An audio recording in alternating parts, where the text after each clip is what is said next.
I kind of wanted to take it serious this year. Yeah. But what I found out this year is that it's difficult. It's really difficult to be consistent with drawing and being able to find the time for it as well. Because there's so much to learn, there's so much to take in. I didn't really know I was going to self-publish a bit. I started writing poetry because I thought that the poetry platform, the Instagram page, is going to give me a backup for when I publish my novel, which I wanted to do from a traditional publishing company. But because the page grew so much and I had so many people telling me you need to publish your own book, which is poetry, I had to put the novel on the side and self-publish. People will be like, sing, sing, oh, you sing, sing. And I'm like, no, you don't understand, I can't. It's not like that, I can't just be like, it was super hidden, like only me, vibes in, but me. Just was too afraid, I don't know. Do you know what I mean? I was afraid of judgment, whatnot. Then I got to uni in Sussex, got a guitar, met some musical people, did it. I was like, oh, maybe I can, with my guitar, learn the basic acoustics here and there, did it. So then I was like, I learned some stuff, started to do some open mic nights. And then that was the beginning. That was when I was 18, 19, that was when I started to sing in public, but very low scale. Do you know what I'm saying? Most people by 19, they're killing it. They've been doing it for years. I was a late bloomer, and it was like, okay, I finally realised that shit. I'm onto something. I'll be honest, my sister's one of my biggest inspirations. My second oldest, she's the secret artist. She doesn't really do it much nowadays, which is a shame because she's so talented. And I always tell her look, you had this, you should still carry on, but life, innit? Yeah. So yeah, she's one of my biggest inspirations. She's the first person that gave me a pencil and told me to draw something, and then from then I kind of started to just draw. And then anime also played a big part in kind of me wanting to draw as well, from drawing Naruto, Goku, all that stuff as well.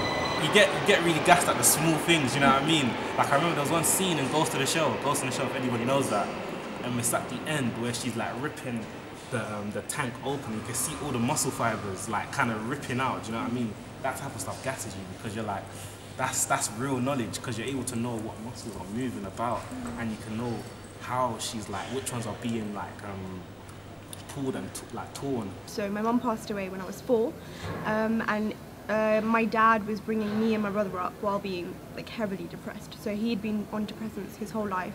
It was always writing was always a form of escapism for me. I wanted to escape the real world, and I wanted to just go into my books and read, because they were so much more beautiful than what the real world is like. The real world brought a lot of pain to me. It didn't bring me much happiness, and books always made me happy. So I started writing when I was a teenager, I guess. I started writing small little stories with adding chapters to books that I'd read by Karen McCombie. I'd read a book by her and I'd think, oh, I should add a chapter to that, and I'd just go home and I'd start writing about her characters and an alternative way of how the book should have ended. No one ever saw this. No one ever saw this, because I was like, yeah, this is horrible. My mum's warmed to it before my dad. My dad's slowly starting to warm to it. Still don't really. My music is separated. My mum's gets into it. She wants to hear, and I tell her if I do a gig and stuff. Only recently my family started to get involved in it. It's definitely been hidden. As I said, it's so it's been focused on the other things. So it's only now that I'm owning it, I'm nah, it's a thing.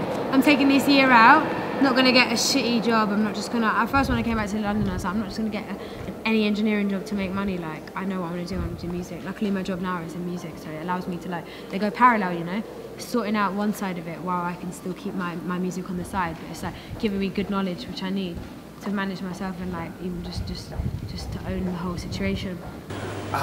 Music, yeah. Music is a really I can talk so much about music because when I'm drawing I listen to music, do you know what I mean? Yeah. And it's not like I just listen to one genre or 2 genres of music. I can listen to anything, do you know what I mean? I can listen to things that I don't even understand, but because with music now, it's all about understanding the vibe that the artist is trying to portray. or they're trying to give off. So whether the song's in Japanese, whether it's in French, whether it's in Yoruba, in anything, you know what I mean? There's a certain vibe that they're trying to give off, and if you truly love music, you will understand that vibe without even trying to understand the language. Rosalia, oh my god, there's this chick, she's a Spanish chick, flamenco. My girl's got the ting. She's got the ting, she's taught me how to sing flamenco. I've always loved it, but I've never been able to sing it because it's very classic. But she sings it in a way which is like, Catalina,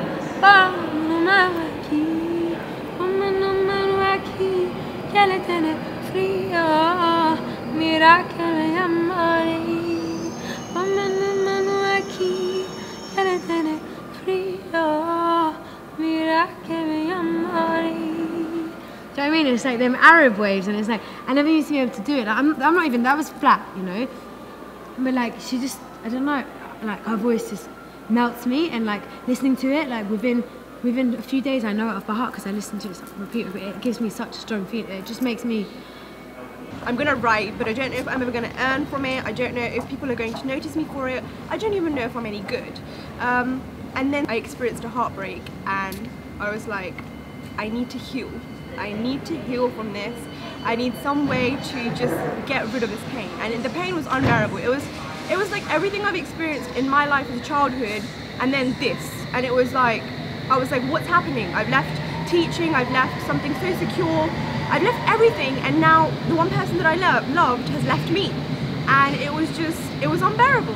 So then I created an Instagram page and I started sharing my poetry on there. Slowly but steadily, the poetry helped me heal in ways that I could have never imagined. I remember it was like a few days before my 21st birthday. So on my 21st birthday, I did not have my voice. Literally, it was so peak. It was the 2nd of June, Wildlife Festival in Brighton. I had a bit of laryngitis. I'd been out the night before, I hadn't slept. Then I was smoking loads, other things, drinking. And those 3 days just took it over the edge. And normally I was used to losing it every weekend and then getting it back. Just took it for granted. I was like, okay, I lose it, but I'll get it back. Like, but lose it badly. So at the end of the weekend I couldn't talk. Like, do you know what I mean? Like proper reckless. And then I lost it, and it was just like, fuck, what the fuck is happening? It was peak, but luckily I moved to Madrid, and moving to Madrid was an escape I needed because I became a new person. Moved to Madrid, I was like, I was so depressed that I couldn't sing. It was like losing a superpower.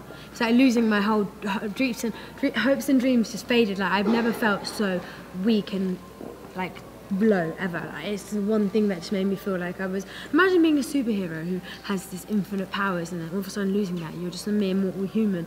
You're not like to yourself. You're not that. You're not your God anymore. You're not your mighty self. So it was, yeah.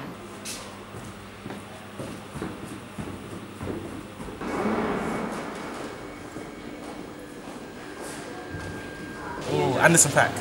Shout out to Anderson .Paak. That was like my favourite show this year. Anderson .Paak is a bad man performer, honestly. Like the first time I saw Anderson .Paak was at Wireless last year. And that's what made me listen to him. My friend was like, Anderson .Paak, man, he's wavy.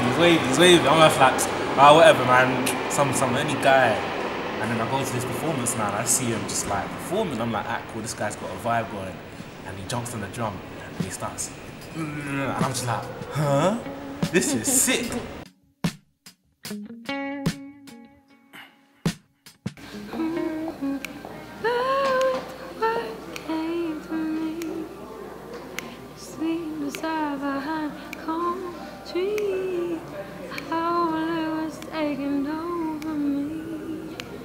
I had to wake up.